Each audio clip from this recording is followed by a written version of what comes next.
उत्तरनगर जिल्ह्याला वरदान ठरणाऱ्या निळवंडे कालव्यांना निधी मिळवून देण्याकामी सरकारकडे आग्रह धरावा या मागणीचे निवेदन ज्येष्ठ समाजसेवक अण्णा हजारे यांना तळेगाव येथील सचिन भाऊ दिघे आणि अन्य कार्यकर्त्यांच्या हस्ते देण्यात आले। उत्तरनगर जिल्ह्याला वरदान ठरणारे निळवंडे धरण पूर्ण झाले, मात्र निधीअभावी कालव्यांची कामे रखडली आहेत।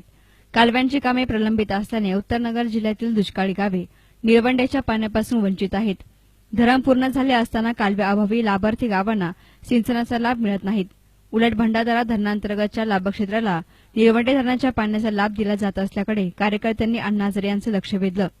निळवंडे प्रकल्पाचा प्रधानमंत्री सिंचन योजनेमध्ये समावेश व्हावा, प्रलंबित कालव्यांचा कामांना पुरेसा निधी मिळावा यासाठी आपण सरकारकडे आग्रह धरावा आणि या प्रश्नी आंदोलनाचे नेतृत्व करावे अशी आग्रही मागणी कार्यकर्त्यांनी हजारे यांच्याकडे केली। या मागणीचे निवेदन कार्यकर्त्यांनी अण्णा हजारे यांना दिलं। याप्रसंगी छत्रपती प्रतिष्ठानचे कार्याध्यक्ष सचिन दिघे, आत्माराम जगताप, शिवाजी दिघे, हरिभाऊ दिघे, अनिल कांदळकर, संजय दिघे, भागवत दिघे, अशोक जगताप, रावसाहेब जगताप, बाबासाहेब दिघे, रमेश जगताप, रामहरी भागवत, सुधाकर जगताप, जालिंदर उपाध्ये आदी हजर होते। निळवंडे धरण आणि प्रलंबित कालव्यांचा प्रश्न आपणास माहिती आहे, हे काम श्रेयात अडकले आहे। या प्रश्नी सर्व बाबी समजावून घेऊन या प्रश्नामध्ये आपण लक्ष घालू अशी ग्वाही अण्णा हजारे यांनी कार्यकर्त्यांना दिली।